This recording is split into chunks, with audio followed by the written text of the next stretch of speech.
Ça y est, dans le dernier chapitre de Jujutsu Kaisen, on a eu l'explication de l'extension de territoire de Yuta, du moins une partie. Et je me suis dit, après avoir lu ça, il faut que je vous fasse une vidéo. Alors la vidéo, elle va pas avoir trop d'intérêt, hein. Franchement, ça va plus être un exutoire à ce que je viens de lire. Et on va essayer d'en parler, de théoriser, de dire pourquoi. Franchement les gars, c'est hyper cheaté. Et du coup voilà, je me suis dit, on va en faire une petite vidéo. J'espère que ça vous plaira. On est parti. Donc actuellement, Jujutsu Kaisen se poursuit avec une grande intensité. Et je le sais, vous êtes tous très excités de voir la bataille contre Sukuna se poursuivre après des semaines d'attente. Alors oui, je le sais, le manga a connu beaucoup d'interruptions ces derniers temps, mais là, ça devrait se stabiliser. Ça y est, normalement, les interruptions sont terminées et ça signifie que la bataille contre Sukuna va probablement se poursuivre à partir de maintenant jusqu'à la fin. Donc après que Yuta ait rejoint la bataille contre Sukuna, l'intensité des chapitres, vous vous en doutiez, et ça était le cas, a littéralement augmenté, hein. Il a augmenté en intensité et nous on voulait voir ce dont Yuta était vraiment capable. On voulait voir ce que Yuta pouvait apporter à cette tournure qui était un peu compliquée pour les protagonistes. Et c'est à la fin du chapitre 249 et dans le chapitre 250, sans surprise finalement, que Yuta a utilisé son extension de territoire appelée Amour véritable et Amour simulé. Bon, Yuta il a toujours été connu pour avoir une extension de territoire, ça on nous l'a jamais caché. En plus on le sait, c'est un exorciste de classe S, donc ça aurait pas eu vraiment de sens s'il n'avait pas d'extension de territoire. On a vu Megumi en débloquer une, on a vu beaucoup de personnages dans cet anime en débloquer une, et Yuta ne faisait pas exception. Donc en fait, on savait déjà qu'il aurait une extension de territoire, on savait en vrai qu'elle serait puissante, puisque c'est Yuta quand même qui a un des fléaux les plus puissants de l'histoire. Par contre, on n'a jamais vu ce que c'était, on a attendu beaucoup avant de savoir ce que c'était, quelle était la capacité et ce que ça apporterait tout simplement. Donc dans l'arc préparatif de la track, il me semble que c'est celui-là, on a vu Yuta qui a fait beaucoup de combats, il a été l'objet de l'attention dans cet arc, très clairement, et dans certains combats, il a été poussé jusqu'à ses limites et il a dû utiliser cette extension de territoire, il me semble contre Uro et Ishigori. Et lorsqu'il l'a utilisé, on a su qu'il l'avait utilisé, cependant on n'avait jamais vu genre ce que c'était exactement, on n'avait jamais vu comment il s'en servait, qu'est-ce qu'il utilisait, etc. Et maintenant, ça y est, on a enfin aperçu son extension de territoire grâce à Sukuna, que je trouve assez legit en vrai, parce que je me dis que l'avoir contre le réel antagoniste de l'histoire, c'est quand même plus stylé, surtout que là, ça apparaît à un moment qui est hyper hypant. Je veux dire, combattre Sukuna avec moins que 100% de ses capacités, ça aurait été une erreur. Donc montrer qu'il donne tout, c'est quand même quelque chose d'hyper intéressant pour l'histoire. Et en vrai, c'est particulièrement vrai pour lui parce que il se croit responsable de toutes les morts qui ont pu arriver dans l'histoire, de tout ce qui s'est passé au cours de ces dernières heures, tout ce qui a pu arriver, et il veut terminer lui-même. Et comment ne pas terminer en beauté qu'avec son extension de territoire, même si après ça marche ou ça marche pas, ça il faudra lire la suite. Alors pour être honnête avec vous, je trouve l'extension quand il l'a activée sublime. Voilà, ça nous met dans une sorte d'extension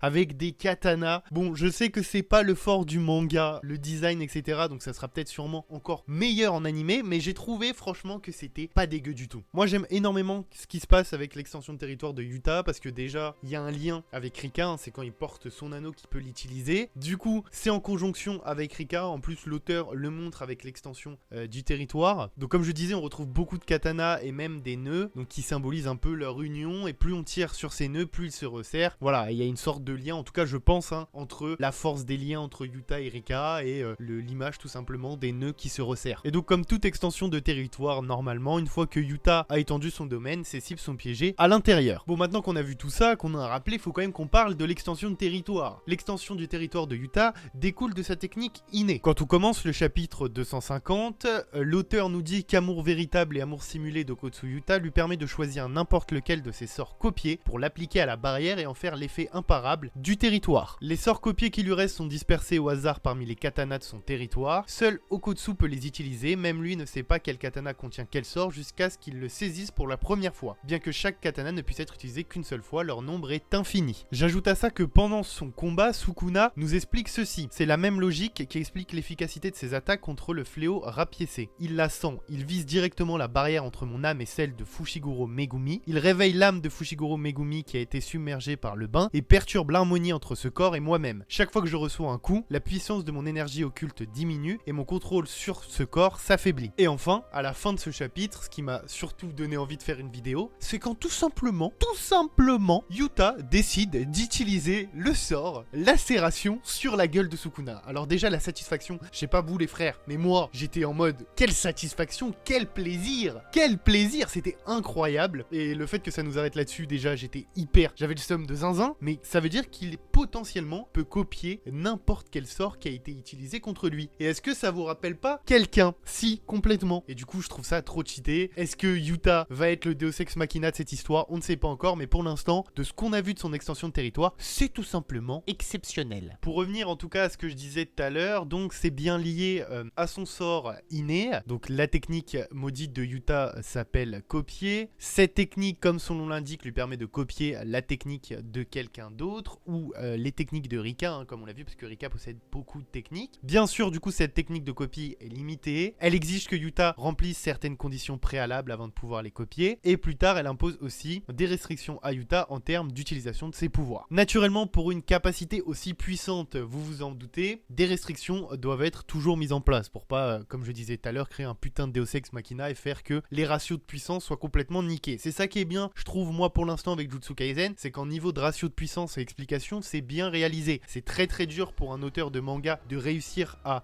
garder ses ratios de puissance convenablement sans faire un personnage trop cheaté et des personnages trop faibles. Et je trouve que c'est assez bien géré. Donc, pour moi, c'est une bonne chose qu'il décide de mettre des restrictions. Mais ici, avec cette extension de territoire, ce qui est tout bonnement incroyable, c'est que on a l'impression, en tout cas de ce qu'on voit pour l'instant, c'est qu'il a la capacité d'utiliser des techniques de copie sans trop de restrictions, puisqu'il lui suffit d'attraper un katana. Et en plus, ça attaque à coup sûr. Il lui suffit d'attraper le katana, puisque en fait, la personne se trouve dans son extension de territoire. Donc, il ne peut pas, entre guillemets, rater son coup. Donc, qu'est-ce que ça signifie? Bah, simplement que les attaques attaquent à coup sûr, et ça lui permet d'utiliser n'importe quelle technique copiée sans aucune restriction. Ça, c'est quelque chose, je mets des grands guillemets, parce que on n'est pas sûr pour l'instant. Mais en tout cas, de ce que l'on voit, on pourrait se dire que l'extension de territoire de Yuta, c'est d'utiliser n'importe quelle technique en illimité. Parce que oui, les katanas, ils sont utilisables qu'une fois, mais comme je vous l'ai dit, il y a autant de katanas qu'il veut. Enfin, les katanas, on les retrouve en illimité. Donc voilà, je mets des guillemets, mais pour l'instant, en tout cas, c'est ce qu'on a l'air d'observer, qu'il peut utiliser sans restriction n'importe quelle technique qu'il peut copier, qu'il a vu, qu'il a utilisé, etc. Maintenant, en plus, qu'est-ce qui va se passer? Parce que là, on a eu les premières infos, mais il y a peut-être des choses qu'on connaît pas. Peut-être qu'à l'intérieur de son domaine, Yuta, il peut faire d'autres choses. Il peut peut-être copier des techniques sans même remplir des conditions requises. Dès qu'il y a une technique qui est utilisée dans son territoire, il peut la réutiliser. Enfin là, il a utilisé une technique de Sukuna. Les possibilités sont infinies. Faut être patient, va falloir être patient parce que là, pour l'instant, c'est exceptionnel ce qu'on est en train de voir. Mais je pense honnêtement qu'on est en train d'assister à l'arrivée d'une des extensions de territoire les plus importantes du manga. En tout cas, voilà, c'est déjà la fin de cette vidéo. Je vous avais dit, la vidéo, elle a pas trop de sens. C'était juste une explication et vraiment un exutoire sur ce que je viens de lire parce que c'était juste exceptionnel. En tout cas, voilà, n'hésitez pas à me donner vos avis en commentaire, à parler de cette extension, à donner vos théories. Je lis tous vos coms. En tout cas, voilà, c'est déjà la fin de cette vidéo. J'espère qu'elle vous aura plu. N'hésitez pas à vous abonner, à liker et à partager cette vidéo. Merci d'être de plus en plus nombreux sur cette chaîne YouTube.